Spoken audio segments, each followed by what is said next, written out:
Hi friends, hi to all of you. నేను మీ కోన కిషోర్ కుమార్. మనందరికీ సుపరిచితమైన సినీ డైలాగ్ రైటర్ మరియు డైరెక్టర్ అజయ్ సామ్రాట్ గారు మనతో ఉన్నారండి. అజయ్ సామ్రాట్ గారు అనేసరికి మనకు మ్యాక్సిమం 9/10 హిట్స్ గుర్తొస్తాయని. అందులో ముందుగా చెప్పాలంటే రాజన్న, బాహుబలి 1, బాహుబలి 2 మరియు RRR మూవీకి ఒక డైలాగ్ రైటర్గా పరిచయమై ఇప్పుడు రీసెంట్గా రుద్రాంగి మూవీతో తను ఒక డైరెక్టర్గా కూడా ప్రపంచాన్ని సృష్టించారని చెప్పుకోవచ్చు. నమస్తే అండి, ఎలా ఉన్నారు? గుడ్, మీరు ఎలా ఉన్నారు? చాలా బాగున్నామండి. నిజంగా ఎక్కడ ఫ్రీగా లేకుండా నాన్ స్టాప్ ఫుల్ బిజీ షెడ్యూల్లో మీరు ఫుల్ బిజీగా ఉన్నారు. ఎప్పుడు చూసినా మ్యాక్సిమం వర్క్తో ఫుల్ బిజీగా ఉంటారు. ఇండస్ట్రీలో ఒక టాక్ మీరు అజయ్ సామ్రాట్ అంటే ఫస్ట్ ఇంపార్టెన్స్ ఇచ్చేది వెరీ వర్క్హాలిక్ మరియు హార్డ్ వర్కర్ అని. How do you feel with these achievements అండి? I feel very happy.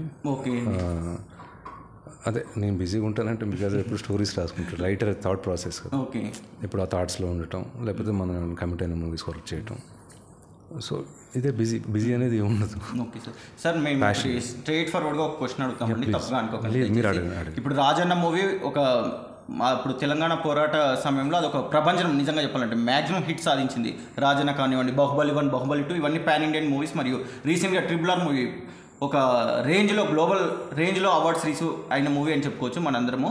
But మీరు ఆ మూవీస్కి డైలాగ్ రైటర్గా ఉన్నారు. ఇప్పుడు బాహుబలి 1, బాహుబలి 2 మరియు RRR మూవీకి ఎన్టీఆర్ గారికి, జూనియర్ ఎన్టీఆర్ గారికి మొత్తం డైలాగ్ రైటర్స్ మీరే ఉన్నారు. తెలంగాణ యాసలో, తెలంగాణ స్లాంగ్లో మీరు మ్యాక్సిమం డైలాగ్ రైటర్గా వర్క్ చేశారు. మీకు రావాల్సినంత నేమ్ అండ్ ఫేమ్ ఎందుకు రాలేదండి? టు బి ఫ్రాంక్ దట్, అంటే స్ట్రైట్ ఫార్వర్డ్గా అడుగుతున్నాను. అయ్యో, నో ప్రాబ్లం.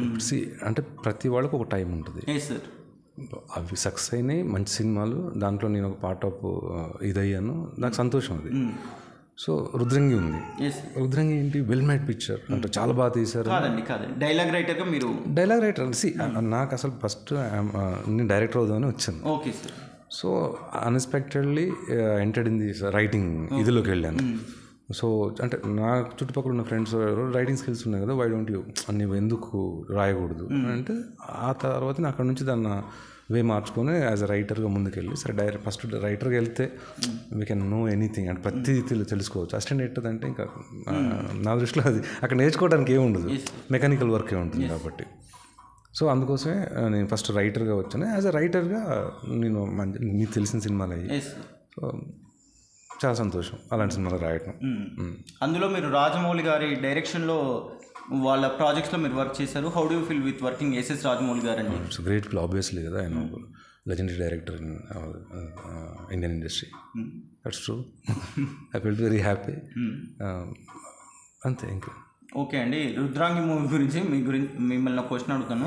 మీకు first impression is the best impression అన్నట్టు మీకైతే ఒక మంచి నేమ్ అయితే వచ్చింది, బట్ అక్కడ కమర్షియల్గా అది కొంచెం ఫ్లాప్ అయినట్టు టాక్ వచ్చింది. వీటి మీద మీ స్పందన ఏంటంటే? మీకు ఒక విషయం, నేను ఆ సినిమా చాలా లెస్ బడ్జెట్లో చేశాను. అది చూస్తే ఎవడన్నా 15 CR ఉంటుంది క్వాలిటీ, బట్ వెరీ లెస్ బడ్జెట్లో ఆ సినిమాని పూర్తి చేశాను. సో యాజ్ ఎ డైరెక్టర్గా, బడ్జెట్ కంట్రోలర్గా నేను అక్కడ సక్సెస్ అయ్యాను. బట్ నేను ఎక్స్పెక్ట్ చేసిన ఆ హ్యూజ్ సక్సెస్ రాలేదు. బికాజ్ ఇవాళ మీరు ఏమన్నా చేయండి, ప్రమోషన్ చేయాలి. ప్రమోషన్ చేయకపోతే జనాలకు రీచ్ అవ్వదు. ఎందుకంటే ఇప్పుడున్న ఈ డిజిటల్ సొసైటీలో పొద్దున్న లేస్తే కొన్ని కొల్లలు మీ మైండ్లోకి వస్తాయి. ప్రతిదీ గుర్తుపెట్టుకోవాలని ఏముండదు. ఇప్పుడు సో ఫర్ ఎగ్జాంపుల్, ప్రమోషన్ ఎందుకు ఇంపార్టెంట్ ఏ సినిమాకని నేను అంటానంటే, ఇప్పుడు పొలిటికల్ ఎలక్షన్స్ జరుగుతున్నాయి కదా, ఎందుకు ప్రమోట్ చేసుకోవాలా? బీజేపీ ఒకటి ఉందని డైరెక్ట్గా అసలు ప్రచారం లేకుండా చేసుకోవచ్చు కదా. అంటే time waste, energy waste, huge money, course of rupees ఎందుకు చేస్తారు అంటే, జనాలని వాళ్ళ మస్తిష్కంలోకి, వాళ్ళ మెదడులోకి చొచ్చుకెళ్ళి మనం ఏంటని చెప్పగలగాలి. అట్లా అయితేనే కదా. సో అందుకే సినిమాకి అంత ఇంపార్టెంట్. అంత పెద్ద పెద్ద పార్టీలు ప్రపంచం మొత్తం తెలుసు. మరి ఎందుకు డైరెక్ట్గా ఎవరి ఇంట్లో ఆడ కూర్చొని ఈ పలానా రోజు ఎలక్షన్ వన్ టైం అనౌన్స్ ఇచ్చేస్తే అయిపోతుంది కదా. కదా. It seems to be time consuming process and money taking process కూడా. యా.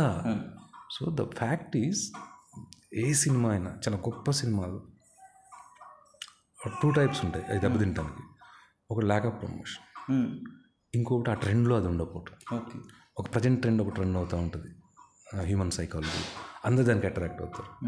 సో రోజు మీకు ముద్దపప్పు వేసి పెడితే తింటారు కదా. Exactly right sir. It seems to B bore.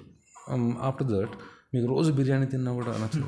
Biryani ట్రెండ్లో తీసుకొచ్చి మనం శాకాహారం గురించి మాట్లాడనుకోండి, అది నప్పదు జనాలకి. అది తిని బోర్ కొట్టినాక అరే ఒక ఒక చక్కటి భోజనం చేయాలని ఫీలింగ్ కలిగింది. అప్పుడు వచ్చి మళ్ళీ దీని తింటాం. Yes sir. సో అది బ్యాడ్ అన్న ఇది బ్యాడ్ అన్న ఒక ట్రెండ్ ఉంటుంది. ఆ ట్రెండ్కి మనం నాన్ సింక్లో వెళ్తే మనం బెండ్ అయిపోతాం. So that is the fact జరిగింది. సో థియేట్రికల్గా అంత అవ్వలేదు నాకు, నేను ఎక్స్పెక్ట్ చేసిన అంత అవ్వలేదు.